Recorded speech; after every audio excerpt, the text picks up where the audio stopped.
Of a debate that is raging across the world. All across the world, you've got a lot of what we're facing here. Too many years of stagnant wages, rising inequality, declining upward mobility, frustration for people everywhere, and people then having identity conflicts rooted in our differences. I mean, look at this crowd. California and sort of our beacon for diversity. We have always understood that we were stronger if we embraced our differences. This community has the highest percentage of Japanese Americans of any city in California.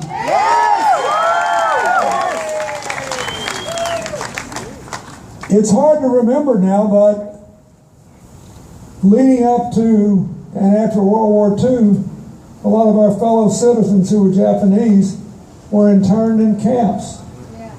Two of them were in my native state of Arkansas. And a friend of mine, who's now almost 90, was so appalled at what had happened to the Japanese Americans that she went in to teach the children and to make sure the communities at least treated them as respectful guests. And she spent a whole lifetime trying to recover the history of what happened there to make sure no one ever, and we never did anything like that again. And now here we are, talking about building a wall between the U.S. and Mexico. Talking about not letting any more Muslims in America. One of the reasons I have been so proud of Hillary in this campaign is that she was the first person to say, and at every speech reminds us, that California suffered the most recent terrorist incident at San Bernardino, and the people who perpetrated it were converted over the internet, over the social media. So you can build all the walls you want. Have at it across the Rio Grande River. You can build a wall across the Canadian border. A lot of foreigners in Canada, you know.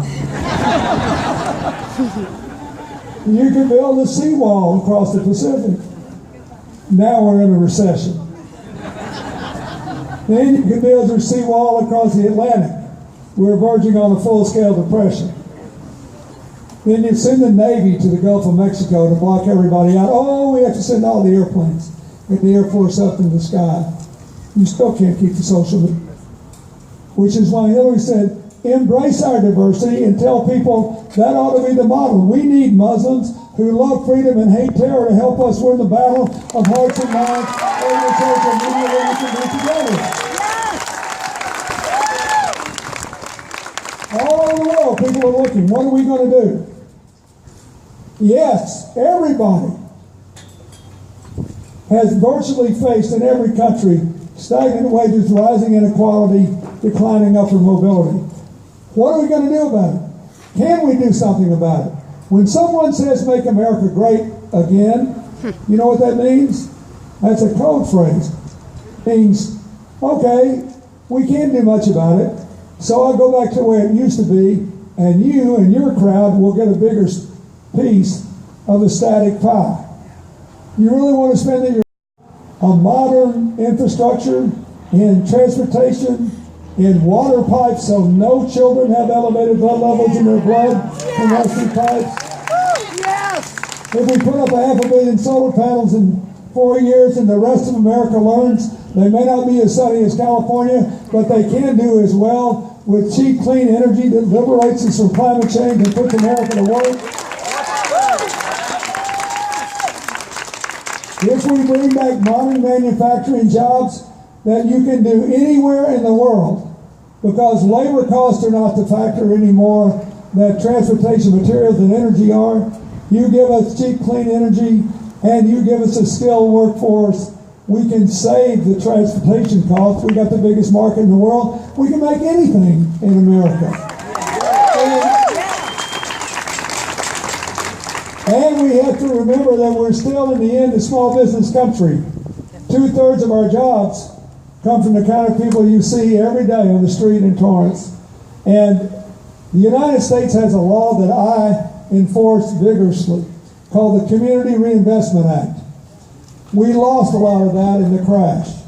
We had to stop Wall Street from wrecking Main Street again. But you don't want Wall Street to indirectly strangle Main Street because banks don't make loans to small businesses. She will reinforce that law again and get ourselves going from the grassroots up to small business. Now, if you do that, we can all rise together if we get the barriers down. Barrier number one. There are too many people carrying too much college debt around. And there are too many people who are afraid they can't finish. And there are too many people who get perfectly good jobs without a four-year college degree if they had skills training, and we redignified skills training in America and made it popular to do what the economy needs. So she proposes to invest a lot of money in training people to do the jobs for which there is a shortage in America today. And just so you don't think I'm making this up, I was in Louisiana not very long ago, and I asked the mayor of New Orleans, I said, a friend of mine from here just called me and said that there were 7,600 jobs open just for welders south of New Orleans, between New Orleans and the Gulf of Mexico. Is that possible? He said, oh yeah, and I could fill them within 3 square blocks if we had the training. Hillary wants to give them the training. Everywhere in America, here. She wants people to be able to graduate from college debt-free. Now, there's been a difference in this primary because tuition-free college at public schools sounds good. The problem is that plan requires every state to come up with a third of the money. I haven't talked to a single member of the California legislature, the most progressive legislature in America, that gave you the $15 minimum wage, that's giving you paid leave, that's giving you all these things we need, who says that you can afford to do that. Under Hillary's plan, you don't tax legislators that are overburdened, and you don't burden legislatures who aren't interested, and there's a lot of them that aren't interested in this. Instead, she says we can have debt-free without asking the states to come up with the money. How do you do it?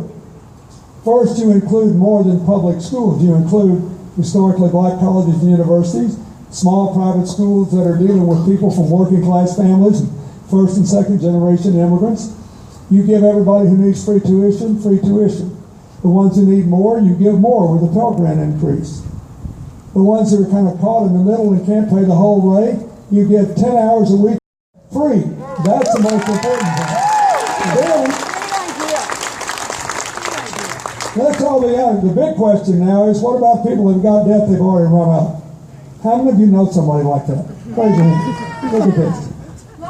Okay, so I have been a walking social science project in this campaign. Now, I talk to people about this everywhere I go.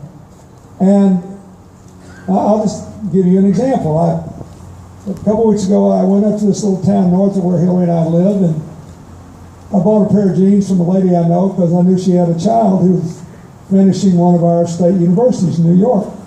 I said, how's your boy doing? She said, oh, he's doing great. He made a great job, great grades. He's going to get a good job. I said, does he have any debt? She said, quite a bit. What's the interest rate? 9%. Hey. I said, you still have a home mortgage? She said, sure I do. Did you refinance it?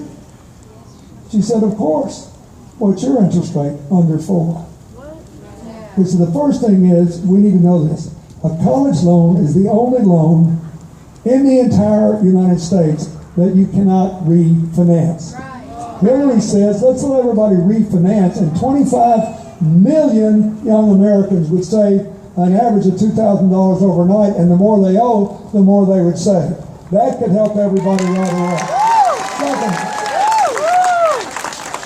Secondly, she wants to give everybody 2 options to get rid of the debt they've got.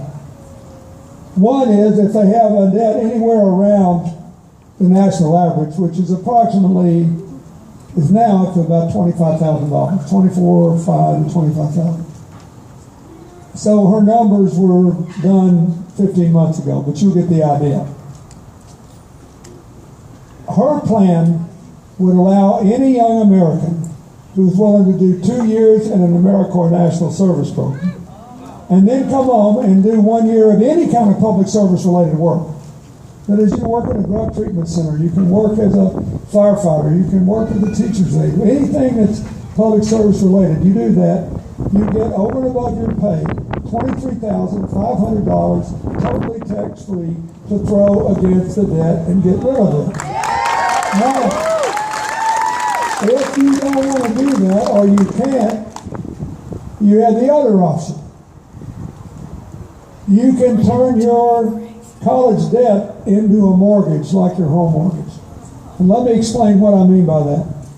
Everybody in this audience who's under 30 has a legitimate chance to live to be 100 years old, and to do it without the specter of Alzheimer's or other dementia because of the advances in biomedical research. Therefore, your college education is worth more than any home you will ever own. Why do you get 20 to 30 years to pay off a home at a fixed rate every month, which allows you to go on with your life, and not your college education? So she would say, no matter how much you owe, you should be able to pay your loan off over 20 years and never have to pay more than 10% of your after-tax income per month on that loan. And if you pay it for 20 years and you still owe something, the rest would be forgiven. Now think what this would do. And by the way, we're talking, you'd owe 10% if you borrowed $200,000 to go to med school. Or I met a young lawyer from California who'd already spent a year as a deputy prosecutor who owed $100,000 because she went to law school. So think what would happen. First, everybody can move out of their parents' house. Now we're laughing. This is a huge issue. There are huge numbers of Americans that can't move out of their parents' house because they can't make a rent payment and a loan payment.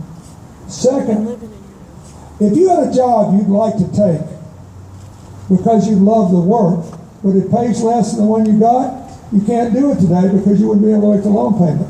You could under this system because if your income goes down, your loan payment goes down. Third, suppose all your life what you really wanted to do was start a little business. Say you wanted to open an organic bakery in Torrance. Well, if you got a loan, college loan debt, you're toast. You can't go to a bank and get a loan. Your credit rating's shot. But you could if you had this system. Why? Because the banker would see, number one, you won't be ever have to pay more than 10% of your after-tax income per month. And two, if like most small businesses, you don't make any money for a year or two, you won't owe anything on the loan because it's tied to your income. If we did this, it could liberate the energies of millions and millions of young Americans so we could all rise together. That's what America needs.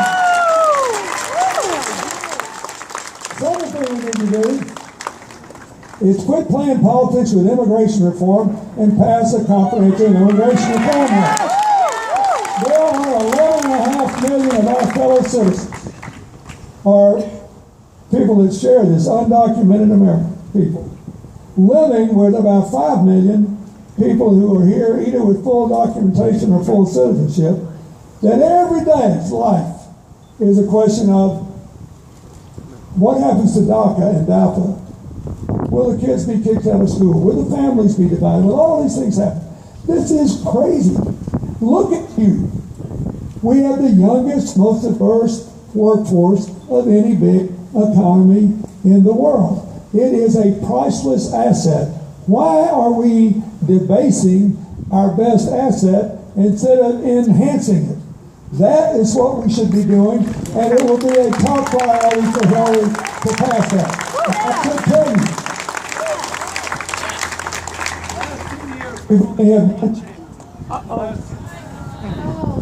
In the last 10 years, we've only had one chance to pass comprehensive immigration reform. In 2007. Because for all my disagreements with it, at least President George W. Bush wasn't afraid of immigrants. That is, he was prepared to go compete for their votes and, just be normal. There's only one person left in this race who voted for that bill and embraced it when the farm workers said vote for it, when all the immigrants said vote for it, one person, that's Hillary. You know she cares about this. And you should vote. I'm going to put this up here, maybe it'll hold on. Third thing we need to do is to recognize if we're going to lift the economy together, we have to get more women in the workforce. When I served before, and we all rose together, we moved 100 times as many people from poverty into the middle class as when President Reagan was in office, by getting rid of trickle-down economics and maximizing human potential. We were always in the top 10 countries in the world in the percentage of women in the workforce. We're down to 19th now. And that's because we're one of only 7 countries in the world that doesn't have paid leave.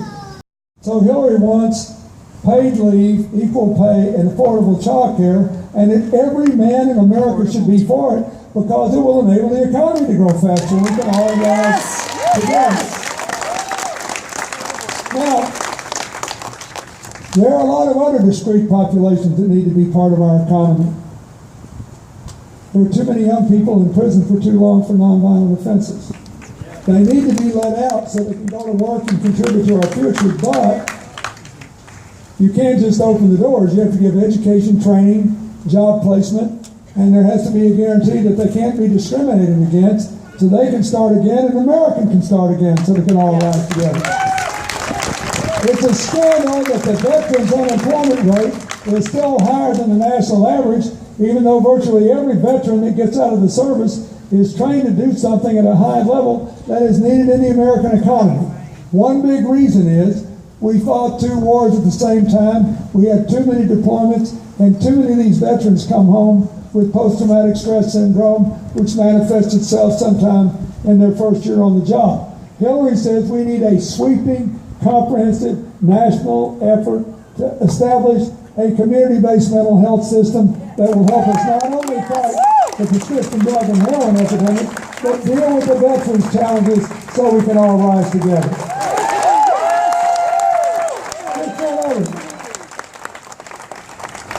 The fastest growing group of American consumers are Americans with disabilities. But you can't consume if you don't have any money to consume with. Without exception, in the pockets of America where there is an aggressive effort to put more people with disabilities in the workforce, they have the highest attendance rates, high productivity rates, and make massive contributions to our economy without displacing other workers. Hillary wants this to be the rule all over America. You put Americans with disabilities in the workforce with their abilities, we will grow faster and we will all rise together. We have got to do this. Now,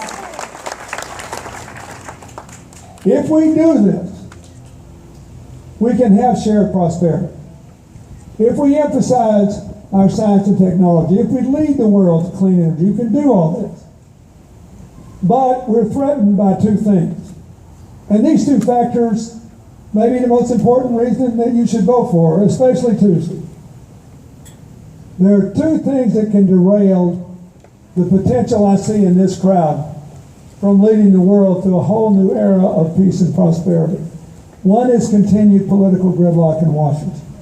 She's the only person you can vote for that has always been able to find some way to get Republicans to work with her on important issues, whether it was the Children's Health Insurance Program, or increasing adoptions out of foster care by 80% with the leader of the House Republicans when I was president, or as a senator, making sure that veterans coming home with traumatic brain injuries were cared for, that people that were in the Guards and Reserves got the same health care that regular veterans did, that small farmers and manufacturers in places that had been left out and left behind in New York were helped. They were mostly Republicans. She didn't care. She thought they deserved not to be invisible, and they had a chance to be a part of the future.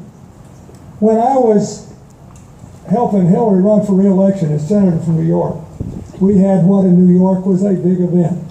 The Republican head of the Farm Bureau, the press was aghast. So they go up to this guy and they said, "Joe, I thought you were a Republican." He said, I thought I was too. Well, how can you be for her? He said, look, all these politicians sound great at election time. All I know is I spend my whole life trying to help these little farmers hang on to their land. And once we elected her, she actually did something to help them hang on to their land. I am for her. That's what we need in the White House today. When she was Secretary of State, the Republicans liked it when she worked with the Muslim Brotherhood, president of Egypt, to stop a shooting war between Israel and Hamas in Gaza. They liked it when she got those sanctions against Iran and got Russia and China to go along. They liked it when we reduced the chances of accidental or intentional nuclear exchanges with Russia with something called the New START Treaty that her team negotiated and which required 67 votes in the Senate. That's a lot of Republicans. She got them. You need to have a person to understand that. And I will say again, let's come back where we started. All over the world, people are facing these crises. How are we going to deal with our diversity? How is Europe going to deal with the biggest influx of refugees since World War II? You just going to go home and lock the door and put up the walls? Or you got to figure out how to build a bridge to opportunity that everybody can share? Yes. Everybody's going to be watching us on this. Hillary's the only person who can not only keep us safe enough, but give us the space we need to grow. And if we do that, we will be able to grow and we'll pull the rest of the world with us in a positive direction. If we close up our tent and say all that matters is our differences, others will follow that lead and we'll all start shrinking together. And it will not be a pretty sight. So I know the tendency is just to review the Republican nominee's greatest hits and all the outrageous things that he said. But you need to understand, all over the world, people think, I'm not getting ahead. I've hit a black wall. I'm worried about all this change. Time out, I'm going to go in and close the door. Look at you. This is America's future. Young, old, middle-aged. Labor, business, small and large, manufacturing, service, everything. We have to prove that our model works. This is an election about the future versus the past, about unity versus division, about bridges, not walls, about whether you honestly believe we can have shared prosperity. In a community we share because we can be citizens together. If you don't, you can vote for a person who's promised to give you a Supreme Court who will continue to restrict voting rights, not expand them. Threaten labor rights, not protect them. Threaten women's rights or gay rights, not protect them. Look, I know it's easy to forget sometimes in the midst of our troubles what our blessings are. But look around the crowd. I'm telling you, I was a governor for 12 years. I did my best 4 years president for 8 years. It's the only time in 50 years. The only time in 50 years when we've all lived together. Because we grew the economy from the middle out and the bottom up. Yep. And everybody was included. I understand why those coal miners are mad, but the answer is not to promise them they can have the economy they had in the 1960s. The answer is not to deny the evident truth of climate change. The answer is to go back and get them and take them along for the ride to the future too. So, in its simplest form, that's what it's about. I'm telling you, I've had the honor to work since I left the White House all over the world. And I can promise you, the most deadening thing is going to be just like yesterday. I am disempowered. I cannot help my children. I cannot broaden my horizons. On the other hand, the most empowering thing is to know you can change things for the better for yourselves, your children, your grandchildren, your communities. That's what this whole election's about. If you're not willing to give up on the promise that is all around us, and if we had till tomorrow morning, I could keep you here telling you stories that would make you believe it. I would tell you, in the face of the dying coal economy, making nanotechnology satellites that weigh 8 pounds, cost $1 million, and do everything that these big $400 million satellites do. They're not living in the past, and they're not scared of the future, because we gave them something to look forward to. And you did it through your tax dollars invested in the space program. You can go down to San Diego, which used to be the great naval capital of America, and ask yourself, how come there's 700 computer companies here? Because they are the center of human genome research in America now. They're not worried about recovering the past because they feel like they can be part of the future. You can do this in every single corner of this country. And if we do, look around. Our diversity is our best asset. And people will come to you like a magnet from all over the world. The way to beat the bomb builders is to build bridges. But you got to let everybody walk across. So that's my pitch. I have never, you can disregard this, but I have known Hillary for 45 years. I have never known anybody that would instinctively go to the place where she can make things better. When we were in law school, she'd sit around thinking, well, what can I do while I'm in law school? Oh, I'll go to Washington and work on a congressional committee to help migrant farm workers. Then I'll go to Texas and register voters that have been systematically shut out of the political process for a century. I think I'll spend an extra year at the Yale Law School to study at the hospital and the Child Study Center the problems of abused and neglected children to figure out how we can save their lives. She gets out of law school. She said, I don't want to take those law firm jobs. I think I'll go to work for the Children's Defense Fund and find out why African-American kids in South Carolina, teenagers, 13, 14 years old, are being put in prisons with adults and having their lives ruined. File a report and get them to change the policy. I'll go to Alabama, where they are fighting school integration by setting up these phony private academies and falsely claiming federal tax credits for running nothing more than segregated schools. And I will pretend that I want to put my kid in one. And I will nail the guy who admits that he was running a segregated school. And pretty soon, they all lose their tax credits. You think that didn't take guts 43 years ago? This is the person that the Republicans have spent 4 years trying to tell you is somehow a threat to the Republic that they love. That's the person I know. And I know something about this job, and I'm telling you that you have got to have somebody who both has good ideas about shared prosperity and inclusive societies and can manage a very tumultuous world so that the 80% of the economy need the space for our 20% to lift them up so we don't start having the kind of politics we've got here dominating the world. This is a great opportunity, but for California, a big responsibility. But you know that. You know that. So, if you haven't mailed the ballot in, do it if you got it. If you don't have one, go to vote. If you got one and it's too late to mail, take it with you. You can do that. I just verified that. This matters. You matter. People look at you and they think, there's America's future. Where are they? Where are they? Be with Hillary. She'll be with you. You will always be glad you did. God bless you. Thank you.